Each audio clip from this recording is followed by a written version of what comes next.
Hi there, I'm Jack Van Ryn, Mayor of the Town of Coaldale. I will be giving you a council brief from our regular council meeting that was held Tuesday, October the 11th, 2022. And the first item of business that came up was regarding our community events calendar. And we had our Director of Recreation and Community Services present, Russ Tanner. And the purpose of his staff report was twofold. The first being that to present council with a draft of the town's 2022-2023 community events calendar and to propose a formal procedure by which each subsequent iteration of this calendar is created prior to the organizational meeting of council each fall. And what discussion was about was that now that COVID is hopefully over and done with, that we can go back to our full events calendar and also expanding it somewhat. So I'll just go over some of the items that were discussed that will be coming up. And the first one will be tomorrow, October the 12th, from 6 to 8 p.m. at the Fire Hall during Fire Prevention Week. The Coaldale and District Emergency Services will be hosting a barbecue, and we'll be having tours of the fire hall. They're going to be doing a Jaws of Life demonstration amongst other events as well. So make sure that tomorrow, October the 12th, that's Wednesday night from 6 to 8 p.m. at the fire hall. And then moving forward, our next event will be a Halloween family dance. That'll be held October the 28th at the Gem of the West Museum, and that'll be for all age family dance with DJ. There'll be a photo booth, pumpkin carving contest, cookie decorating, and refreshments. And that's something that we're going to be doing on an annual basis now. And then on October the 26th, which is a Wednesday night, we will be having a Town of Coaldale town hall meeting or an open house, and that will be at the community center. And the main focus of that particular town hall meeting will be RCMP, and Staff Sergeant Mike Newman will be in attendance along with other members to give a presentation and then to answer questions from our residents. So make sure that on Wednesday, October the 26th, that you come out for the open house, and there'll be more information coming out. I believe it starts at 7 p.m., but don't quote me, we haven't finalized that yet. So just keep watching the town social media along with my own social media accounts for further updates. And then we will have our Remembrance Day ceremony on November the 11th. That'll start at 10:30 in the morning at Jenny Emery School. And we will be having it in person at the school, and also we will live stream it as well. And then coming up on November the 25th, we're going to have our Night of Lights come back again after a 2-3 year break due to COVID. Again, November the 25th from 4 p.m. to 9 p.m. and it'll be held on Main Street in Coaldale.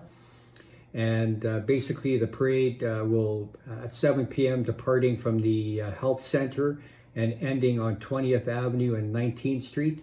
Businesses on Main Street are invited to participate, and there will be fire pits down 20th or Main Street. Kinsmen and community peace officers are organizing a toy drive, and the Domesticated Divas are holding their market at the community center. So that's taking place on November the 25th. And then after that, on starting December the 3rd, we're going to have the winter walk in the park back again, and that'll be held at the Kinsman Picnic Shelter on 16th Avenue. And we have 7 evenings picked out, starting December the 3rd, December the 7th, the 10th, the 14th, the 17th, the 21st, and the 28th. And the hours will be from 5:30 p.m. until 8:30 p.m. And it'll be a reindeer themed light display in the park with different activities, entertainment each evening, and it'll be sponsored by different community groups throughout that 7-day. And then after that, on December the 10th, we're going to be having a Christmas glow-in-the-dark skate at the Sportsplex. We did that last year for the first time with black lights, and that was very cool. Kids really enjoyed that. And that's going to be taking place December the 10th from 12 p.m. to 3 p.m.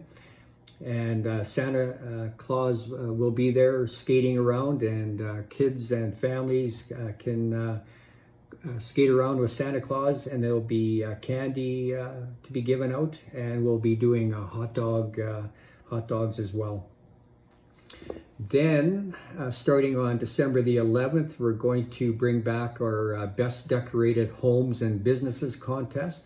That starts on December the 11th, and there'll be, my understanding is, like last year, members of council went around and judged the homes and award winners for the home categories of Best Traditional Display, Best Small Display, and Best Large Display. There is also Best Business category as well. And along with that, we'll have a online submission form to be filled out by everyone that wants to submit their home for the contest. And I'm sure if you have a neighbor that's got a really cool display, you can nominate them as well. So that'll be on the Town of Coaldale social media page. Then something that we're going to be starting in January, we're going to do it quarterly, and it's a coffee project where we will rotate throughout different venues in Coaldale, and you'll be able to have face-to-face engagement with myself, the mayor, 2 members of council, and a department director, and they will be in attendance so that residents can come and sit down and have a conversation with us.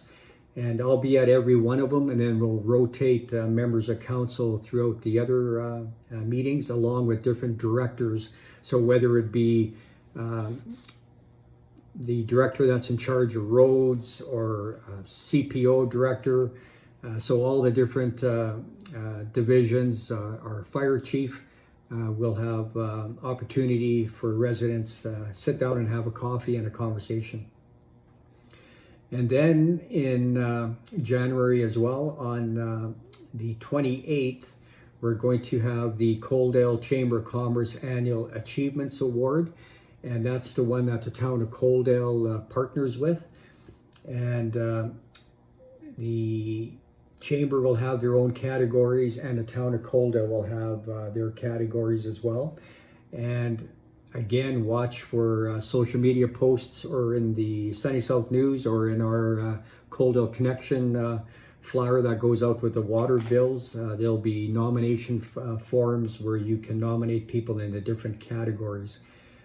Then in February, on Valentine's Day, we're going to do the Valentine Giftogram, it's called.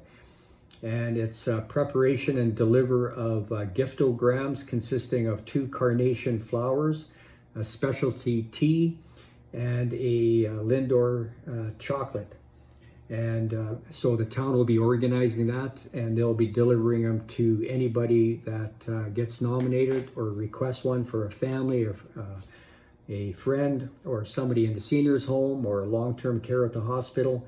So again, the town will be organizing that, and that'll be taking place on February 14th.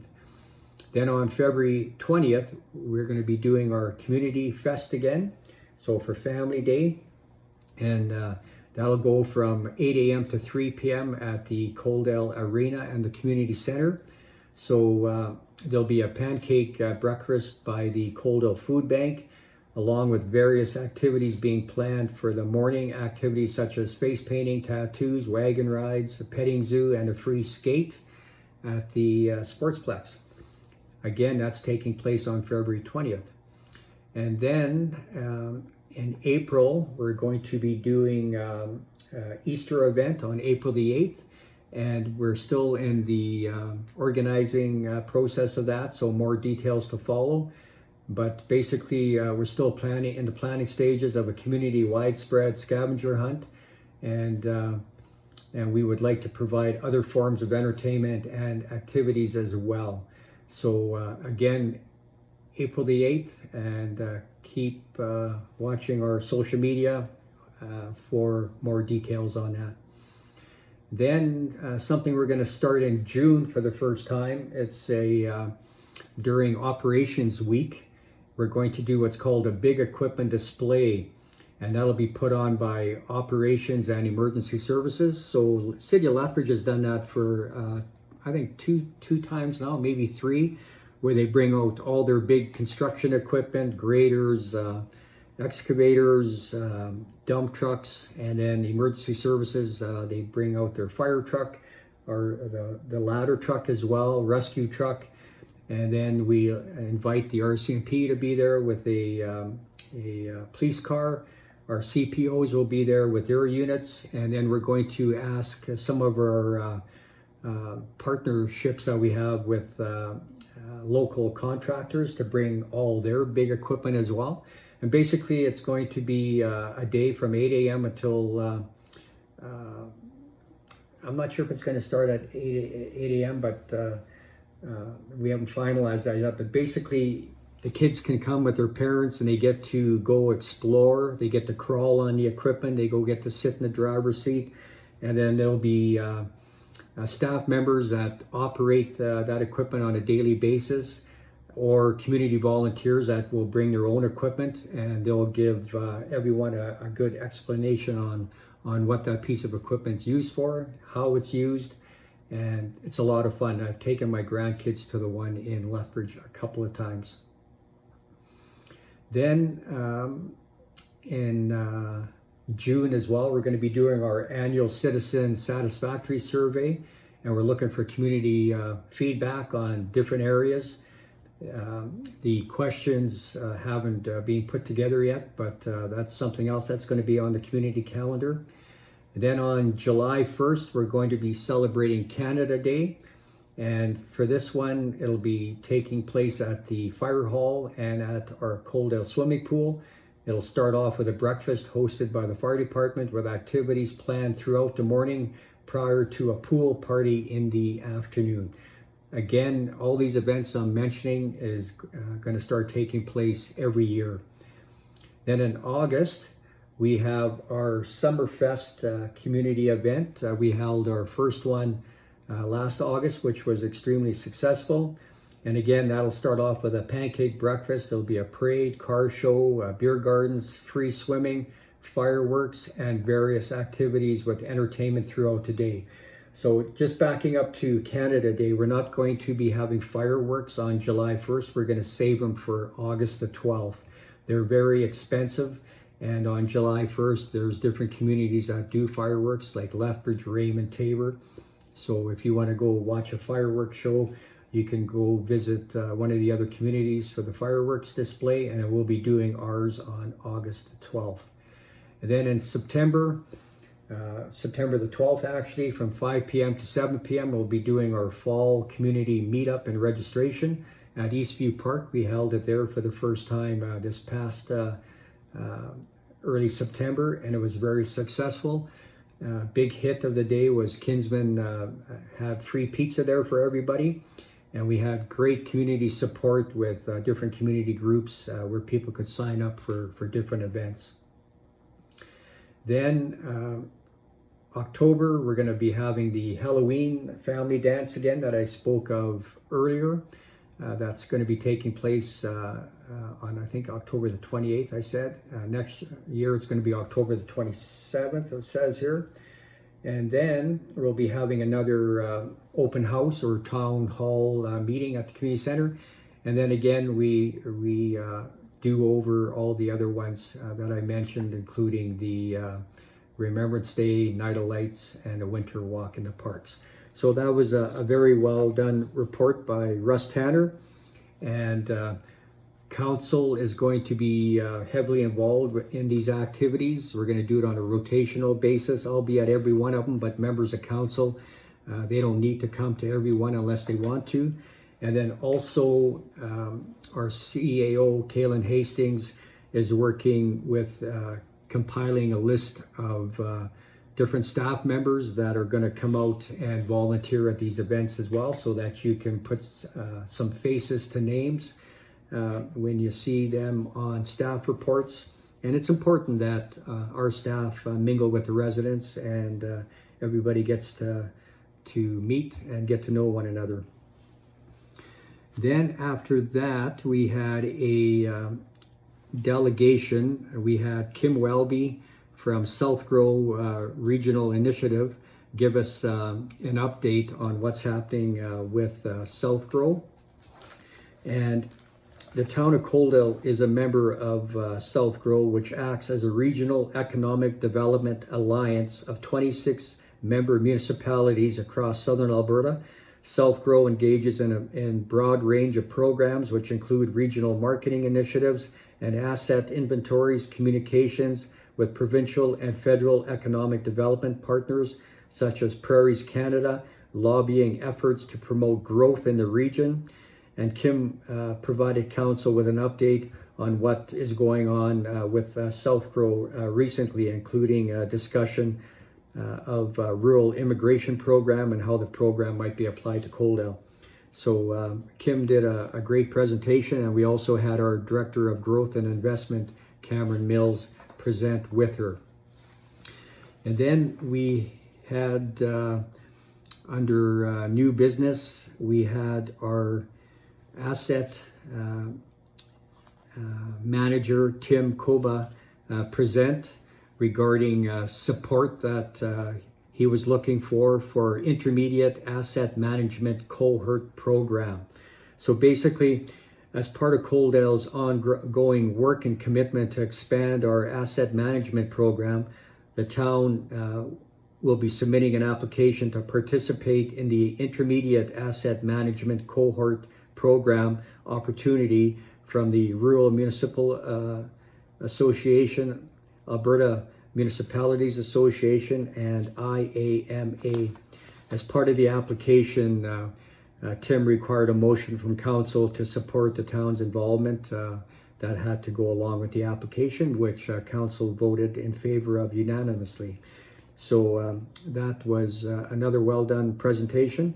And the asset management basically inventories all the town's assets. So we're talking sidewalks, we're talking streets, like streets and avenues, we're talking parks, we're talking underground sewer, water mains, and we have kilometers and kilometers of all those items that I just explained. And Tim's job is to categorize all of them and many more that I didn't mention, and also the life expectancy of each one of those assets, so that we know when the time comes to replace them. Then we had our Chief Financial Officer and our Deputy CAO, Kyle Beauchamp, present council with the Chinook Arch Library Board 2023 to 2026 budget and member levy for review. So the Chinook Arch Library Board has presented their member levy budget from 2023 to 2026, and they are modest increases in the rates. I would see the current 2022 rate of $11.33 per capita increased to $11.89 per capita. So that's what we pay as part of our annual taxes as a resident, and that's going towards the Chinook Arch Library. So that was approved at our council meeting. And that was the business items of our agenda at our meeting today. And then we went into closed session. So other than that, that's about it. I just want to make sure that people do me a great big favor, and when you watch my video, make sure you like it. That would be great. I put a lot of work into these, and I know people appreciate it, but do me a favor and like it, make a comment if you like, and more so share it on your social media platforms, because it's a quick and easy way of explaining in 15 to 20 minutes what went on in a 3-hour council meeting. And also, if you have any questions, my phone number, my email will be listed at the end of this video. And then if you see me on the street, make sure you stop and ask your questions, or we can just have a conversation. And I always look forward to my interaction with residents. So thank you very much, and I hope to see you soon. Take care. Bye-bye.